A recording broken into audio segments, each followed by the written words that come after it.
Ένας πολύ καλός φίλος λοιπόν έχει χωρίσει, βιώνει μια πάρα πολύ δύσκολη περίοδο χωρισμού. Η καθημερινότητα έχει γίνει αβάσταχτη, έχει γίνει αφόρητη, καθότι ο συγκεκριμένος σύντροφος ήταν υποτίθεται σύντροφος ζωής. Έτσι λοιπόν ο φίλος έχει μείνει μόνος σε μια πάρα πολύ δύσκολη κατάσταση, σε μια τρύπα που επικρατεί μόνο σκοτάδι, καμία ιαχτίδα δεν φτάνει εκεί κάτω.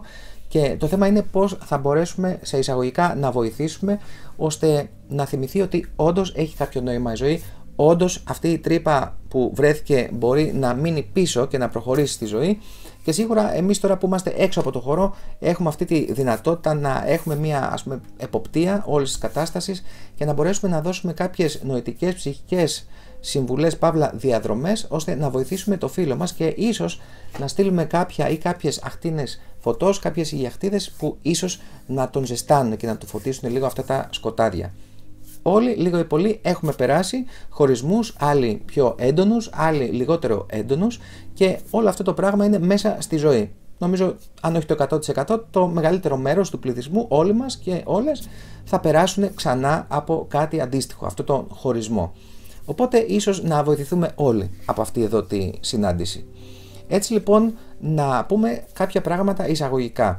Το πρώτο κομμάτι είναι ότι όταν ξεκινάμε μια σχέση ή πριν την ξεκινήσουμε, πολλοί από εμάς έχουμε αυτή την σκέψη ότι πρέπει να βρούμε το άλλο μας μισό. Τα έχουμε ξαναπεί αυτά και στο σεμινάριο των σχέσεων. Το άλλο μισό εξορισμού σημαίνει ότι εμείς δεν είμαστε ολόκληροι. Κάποια στιγμή θα δημιουργηθεί η συγχρονικότητα και ο μαγνητισμός που όντως θα έρθει κάτι που θα είναι σαν το άλλο μισό. Και όσο μεγαλύτερα είναι τα κενά και όσο αλληλοσυμπληρούμενα είναι αυτά τα κενά, τόσο πιο ισχυρή θα είναι η ένωση και η έλξη. Το πρόβλημα εδώ είναι ότι μαθαίνουμε με το καλημέρα την συνεξάρτηση. Μαθαίνουμε με το καλημέρα να μπερδεύουμε τον έρωτα με την βαθιά εξάρτηση και την αλληλοσυμπλήρωση. Το πρόβλημα εδώ είναι ότι κάποια στιγμή ένα από τα δύο κομμάτια θα μεγαλώσουν, όπως πολύ ωραία λέει και το βιβλίο, ή ένα από τα κομμάτια θα φύγει. Ο ένας άνθρωπος θα φύγει. Συνήθως κάπως έτσι γίνεται. Γιατί θα βρει κάποια άλλα ενδιαφέροντα, θα βρει κάποιους άλλους τρόπους να γεμίζει σε πληρότητα, να εξελιχθεί, όπου δεν θα ακολουθήσει ο άλλος και αναγκαστικά θα γίνει η αποκόλληση. Εδώ τώρα έχει δημιουργηθεί αυτή η σχέση συνεξάρτησης. Στη συνεξάρτηση εντωμεταξύ και οι δύο έχουν κάποιο είδους εξάρτηση. Δεν είναι ότι αυτός τελειώνει και φεύγει, θα παραμείνει μέχρι να του τελειώσει τελείως. Το θέμα είναι ότι όταν του τελειώσει τελείως θα εξαφανιστεί και αυτός εδώ ο άνθρωπος θα μείνει μέσα στο σκοτάδι, μόνος και έρημος, σε μια πάρα πολύ δύσκολη κατάσταση η οποία πραγματικά είναι αφόρητη, σχεδόν μη βιώσιμη. Το θέμα εδώ είναι ότι ξεχνάμε τον εαυτό μας, ξεχνάμε το τι έχουμε έρθει εδώ να κάνουμε αν έχουμε ασχοληθεί με αυτό το κομμάτι, ξεχνάμε ασχολίες, ξεχνάμε συναναστροφές, ξεχνάμε όλα τα σημεία αναφοράς και δημιουργούμε ένα σημείο αναφοράς που είναι αυτό το υποτιθέμενο άλλο μας μισό. Τα επενδύουμε όλα δηλαδή σε έναν άνθρωπο και έξω από εμάς. Το έχουμε βγάλει όλο το έργο έξω. Αυτό έχει σαν αποτέλεσμα να αρχίσουμε και να δημιουργούμε όνειρα και προσδοκίες ότι θα είμαστε για πάντα μαζί, ότι θα ζήσουμε τα πάντα και για πάντα.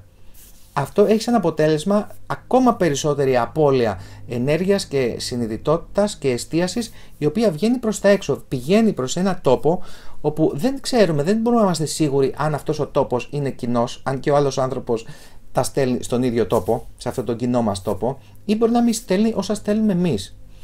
Αυτό θα έχει σαν αποτέλεσμα να έχουμε, αν συμβεί αυτός ο χωρισμός, την απέραντη μοναξιά, την απέραντη αδυναμία και να μπούμε σε πάρα πολύ βαθιά σκοτάδια, τόσο βαθιά που, όπως λένε, δεν περνάει ούτε το φως εκεί πέρα. Ο πόνος που αισθάνεσαι αυτή τη στιγμή πρέπει να καταλάβεις ότι δεν προέρχεται από την εγκατάλειψη που ζεις από τον άλλο άνθρωπο. Ο πόνος που βιώνεις αυτή τη στιγμή είναι η εγκατάλειψη που έκανες εσύ στον εαυτό σου. Είναι όλη η αγάπη, όλη η δύναμη, όλα τα όνειρα τα οποία τα πήρες από τον εαυτό σου, από το ένα και μοναδικό σημείο αναφοράς που θα πρέπει να έχεις, και πήγες και τα έδωσες όλα, χωρίς διάκριση ίσως, σε έναν άλλο άνθρωπο, σε κάτι το οποίο βρίσκεται έξω από εσένα. Οπότε αυτή η επίγνωση πραγματικά, εάν την δεχθείς, όσο δύσκολη και αν ακούγεται, θα σε οδηγήσει πραγματικά σε νέα επίπεδα ύπαρξης. Θα σου φωτίσει πάρα πολλά σκοτεινά σημεία και κυριολεκτικά θα σε απελευθερώσει σιγά σιγά εφόσον της το επιτρέψεις. Βιολογικά αυτό επιπρόσθετα συμβαίνει πέρα από τις ορμόνες και τις διάφορες ουσίες που έχουν αναμειχθεί με το είναι μας και πλέον τα χρειαζόμαστε σε ένα βαθμό μέχρι να γίνει η όποια απεξάρτηση. Οι νευροσυνάψεις έχουν γίνει τόσο ισχυρές που έχουν φτιάξει ρεύματα και διαδρομές, διακλαδώσεις μέσα στο κεφάλι μας, οι οποίες οδηγούν σε σκέψεις και συναισθήματα και οράματα αυτού του κοινού τόπου, που όταν σπάσει όλο αυτό και φύγει ο άνθρωπος, εξαφανιστεί και ο κοινός τόπος, αυτές οι συνάψεις θέλουν κάποιο χρόνο για να διαλυθούν. Δεν μπορεί ο εγκέφαλος κατευθείαν να τα αποδομήσει όλα και να τα κάνει νέο υλικό, να χτίσει νέα οικοδομήματα ή να τα πάει προς ανακύκλωση. Οπότε ο άνθρωπος που έχει μπει σε τέτοιες διαδικασίες και έχει τρέξει πάρα πολύ μπροστά, θα έχει ένα τεράστιο πρόβλημα. Θα έχει ένα τεράστιο βουνό μπροστά του να το ανέβει και να το περάσει, ένα τεράστιο εμπόδιο να το αντιμετωπίσει. Αυτό το λέμε ώστε να έχουμε την επίγνωση του τι κάνουμε, το τι πρέπει να κάνουμε και το τι ίσως δεν πρέπει να κάνουμε σε τέτοιο βαθμό. Δεν εννοούμε ότι θα ζούμε τη ζωή μας με επιφύλαξη και χωρίς να μοιραζόμαστε και χωρίς να συνδεόμαστε. Όχι, αντιθέτως θα τα κάνουμε όλα αυτά. Απλά θα πρέπει το κέντρο και το βασικό σημείο αναφοράς να είναι μέσα μας, εντός μας.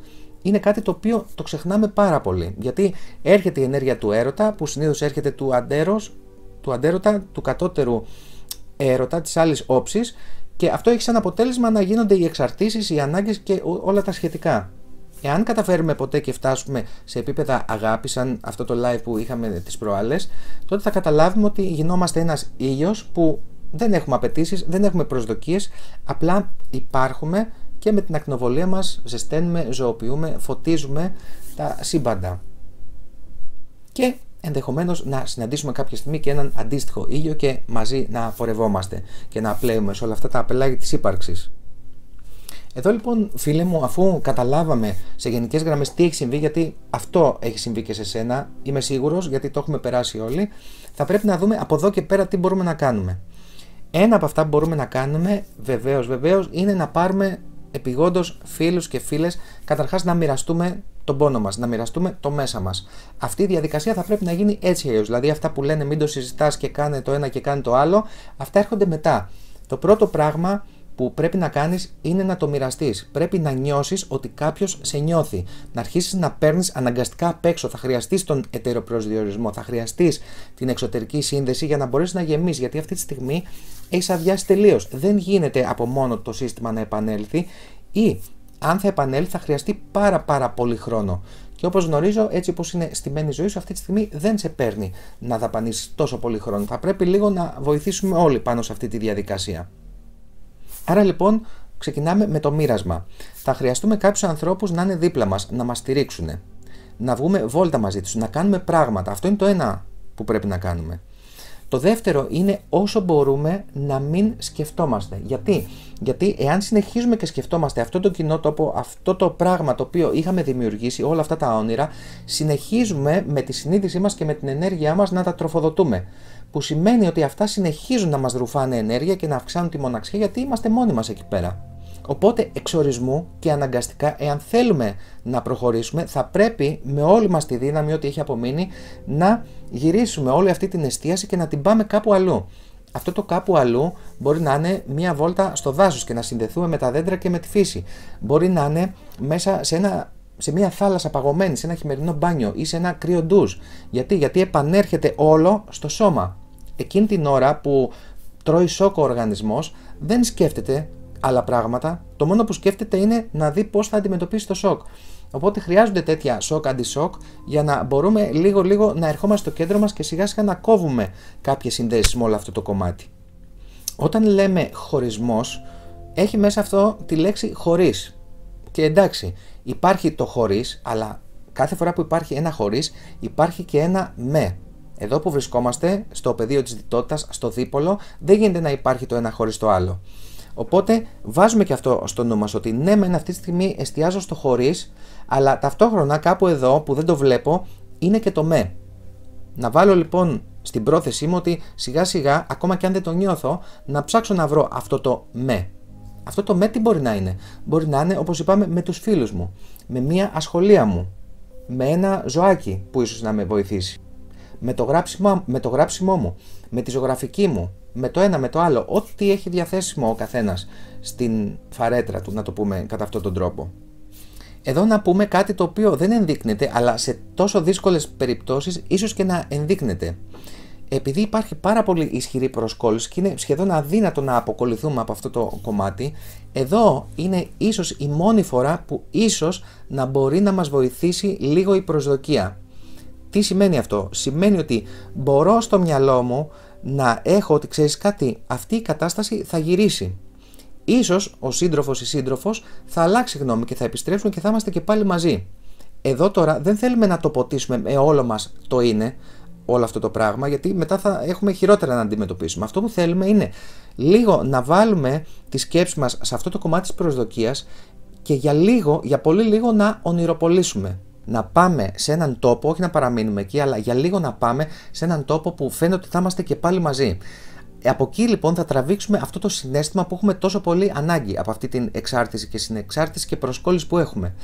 Μόλις πάρουμε αυτό το συναίσθημα, για λίγο δηλαδή απαλύνει η ψυχή μας, απαλύνει η καρδιά μας, τότε θα πρέπει να τραβήξουμε όλη μας την προσοχή από εκεί και με την όποια ενέργεια δημιουργηθεί μέσα μας, όποια χαρά, να τα πάρουμε όλα αυτά και να τα στείλουμε κάπου αλλού.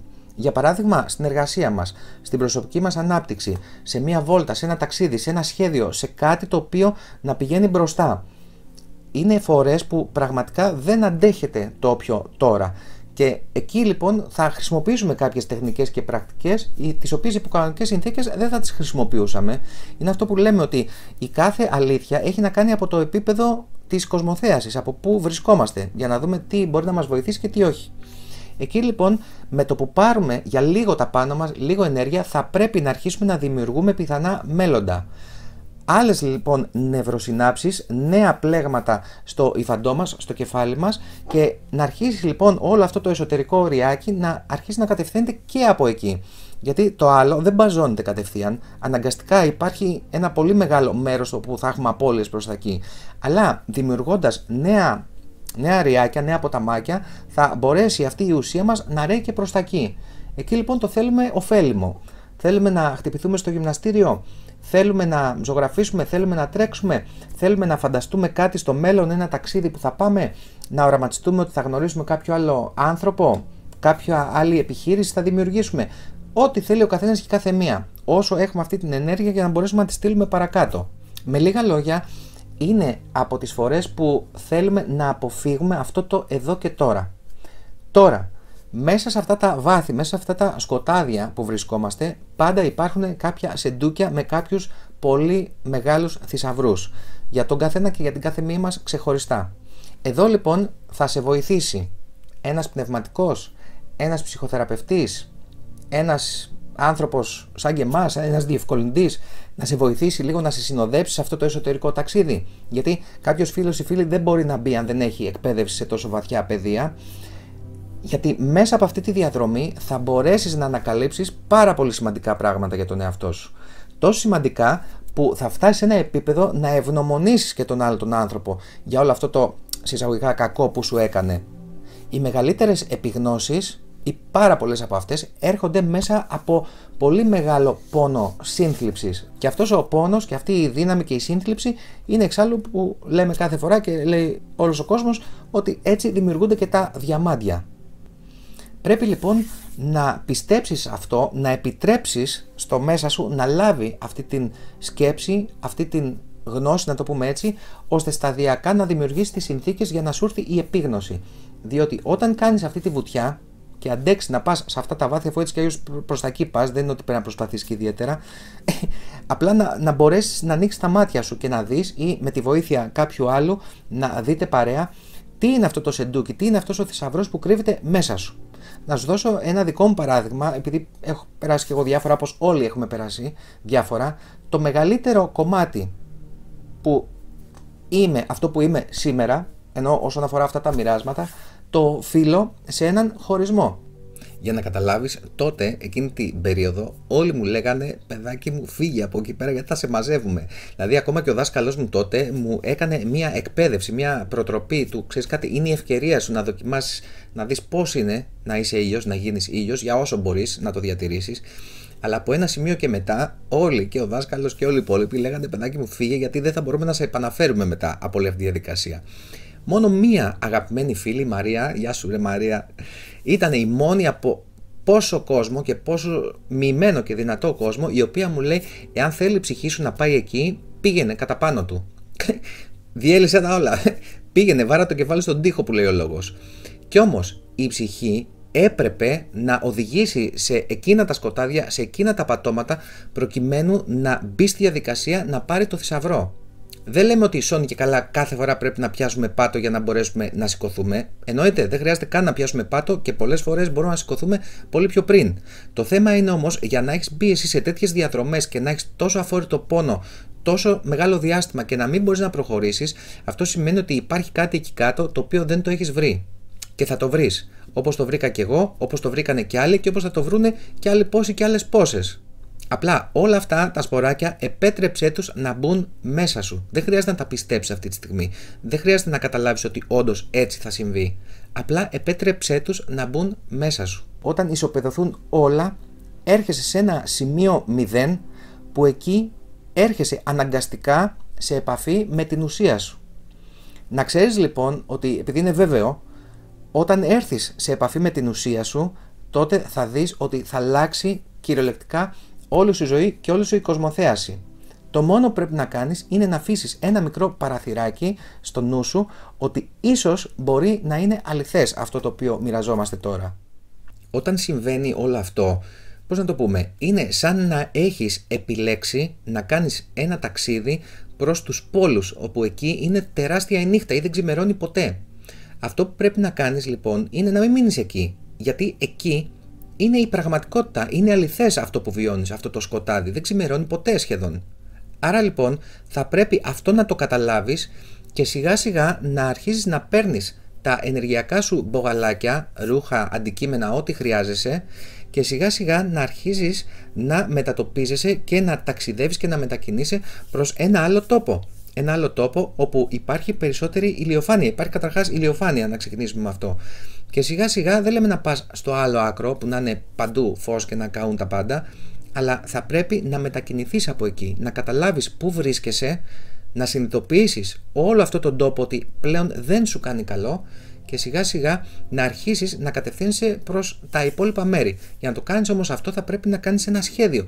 Θα πρέπει να δημιουργήσεις ένα όραμα, ας είναι και μικρό. Γι' αυτό λέγαμε πριν ότι με το που πάρεις λίγη ενέργεια, πάρεις λίγο τα πάνω σου, λίγο ρεύμα, θα πρέπει αμέσως να αρχίσεις να δημιουργείς πλάνα για το επόμενο εσωτερικό και ψυχικό σου ταξίδι. Όλα αυτά που λέμε μπορεί να σου φαίνονται, και το πιο πιθανό είναι να σου φαίνονται αδύνατα ή μη πραγματικά.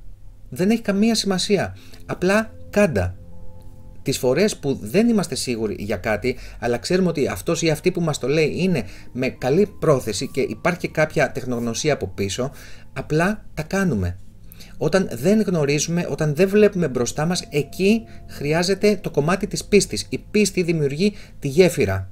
Σε συνδυασμό λοιπόν με τη σοφία αυτών που με βοηθάνε και την καθαρή πρόθεση, την αγάπη, έχω όλα τα συστατικά που χρειάζομαι προκειμένου να προσπαθήσω να κάνω τα πρώτα μου βήματα.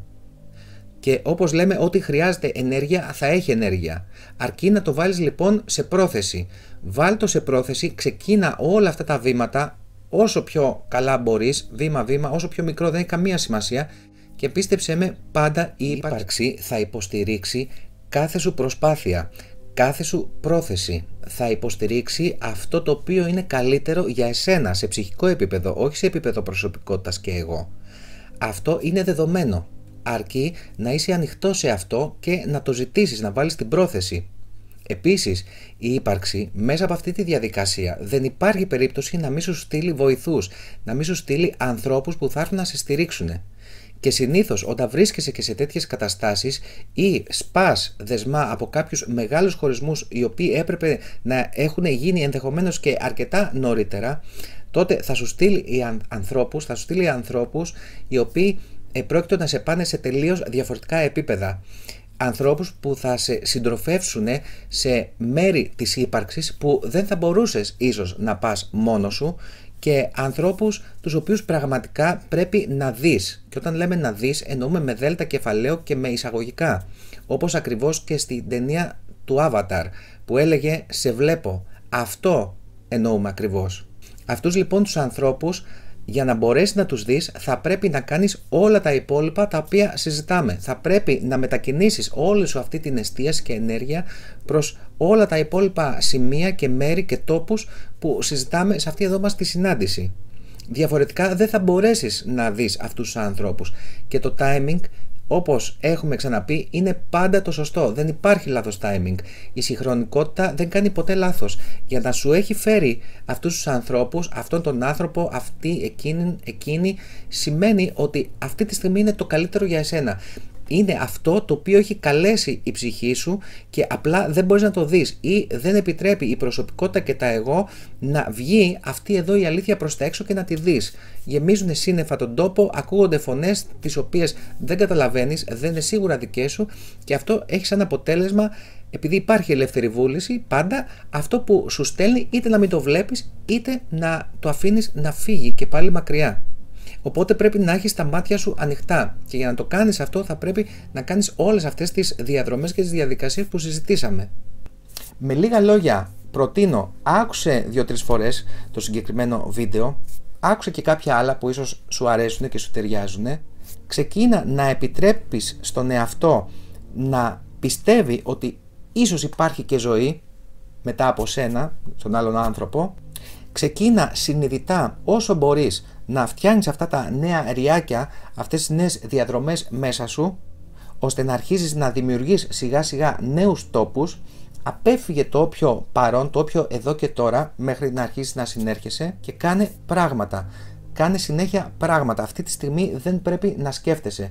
Αυτή τη στιγμή θα πρέπει να κουράζεσαι πάρα πολύ σωματικά, θα πρέπει να τρέφεσαι πάρα πολύ καλά, να λάβεις όλα τα απαραίτητα συστατικά και γενικά να τρέφεσαι με όλα τα θετικά και τα καλά. Από φίλους, από ωραίες στιγμές, από τα χόμπι, ακόμα και αν δεν θέλεις να τα κάνεις. Κάντο και ας μην θέλεις να το κάνεις. Όπως λέμε, μη φοβάσαι να φοβάσαι, κάντο έτσι κι αλλιώς.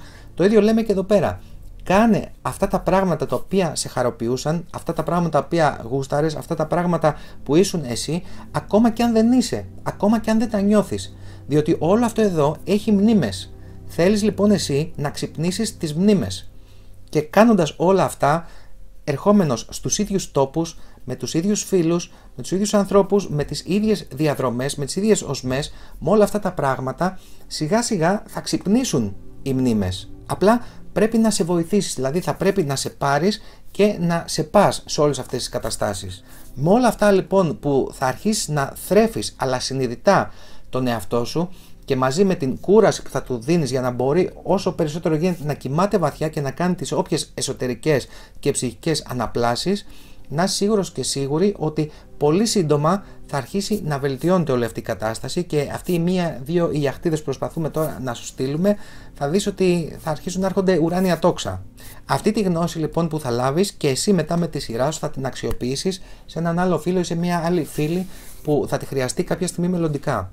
Και όπως είπαμε και με τον φίλο τον Δημήτρη στο live περί αγάπης, κάνοντας όλες αυτές τις διαδικασίες, αν υπάρχει μία πιθανότητα να επιστρέψει αυτός ο άνθρωπος, που κανονικά δεν θα έπρεπε να έχει φύγει αν ήταν να είστε μαζί, αλλά ποιος ξέρει, κάνοντας όλες αυτές τις σκέψεις πράξη, κάνοντας όλες αυτές τις εσωτερικές αλλαγές, τότε θα δημιουργήσεις εσύ ένα δικό σου τόπο, όπου θα έχει ένα τέτοιο μαγνητισμό, που πραγματικά αν είναι αυτός ο άνθρωπος να είναι μαζί σου, θα έρθει, θα ελκυθεί από αυτόν τον τόπο, τον εσωτερικό, στον οποίο εσύ θα έχεις δημιουργήσει. Πλέον λοιπόν πάρ' το όλο αυτό σαν ένα πολύ μεγάλο δώρο αυτογνωσίας, άσχετα αν δεν μπορείς να το δεις αυτή τη στιγμή, και γύρνα το όλο στο τι έχει αυτό να μου μάθει. Μπες στη διαδικασία να σκεφτείς ότι εάν ήσουν αθεός ή αν ήσουν ένας ανώτερος εαυτός και από κάτω έχεις το δικό σου avatar, έχεις τον δικό σου εαυτό που θέλεις σώνει και καλά να του μάθεις κάτι, σκέψου ότι θα του στέλνες ένα τέτοιο άνθρωπο για να του δημιουργήσει ένα τέτοιο χωρισμό και μια τόσο βαθιά νύχτα της ψυχής, προκειμένου να πάρει κάτι, να θυμηθεί κάτι, να αναβαθμιστεί σε κάτι. Μπες σε αυτό το ρόλο και σκέψου και νιώσε τι θα έκανες εσύ σε αυτή την περίπτωση, γιατί θα το δημιουργούσες όλο αυτό.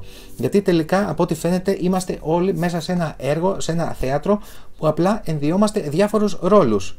Αυτό που πρέπει να κάνουμε λοιπόν είναι ναι μεν να ταυτιζόμαστε με το ρόλο για να μπορέσουμε να πάρουμε το βίωμα και να το ζήσουμε όλο αυτό μέσα μας, αλλά από την άλλη να μπορούμε σιγά σιγά να βγάζουμε και αυτό το ένδυμα, να βγαίνουμε από αυτούς τους ρόλους και σιγά σιγά με τη δύναμη του παρατηρητή να αρχίσουμε και να βλέπουμε με μια εποπτεία την όλη κατάσταση. Ελπίζω να βρήκες χρήσιμο αυτό το βίντεο και να σε βοηθήσει. Τώρα και οι υπόλοιποι και οι υπόλοιπες, αν πιστεύετε ότι ήταν χρήσιμο, γράψτε το κι εσείς από κάτω από τα σχόλια, αλλά επίσης με πολύ χαρά να ακούσουμε και τις δικές σας σκέψεις και τις δικές σας συμβουλές, προκειμένου και ο φίλος μας να βοηθηθεί και να επανέλθει με αγάπη και σοφία και υγεία και δύναμη και ισχύ, αλλά και όλοι μας να βοηθηθούμε να το έχουμε σε ένα σημείο αναφοράς, ώστε την επόμενη φορά ομιγέννητο που μπορεί να συμβεί κάτι τέτοιο να μπορούμε όλοι να ανατρέξουμε και να πάρουμε λίγο τα πάνω μας. Οπότε αυτά για το συγκεκριμένο βίντεο, θα σε δω στο επόμενο, όμως μέχρι τότε όπως πάντα να είσαι καλά και μην ξεχάσεις like, subscribe και μοιράσου το με όποιον πιστεύεις ότι πραγματικά ίσως να το έχει ανάγκη. Καλή συνέχεια.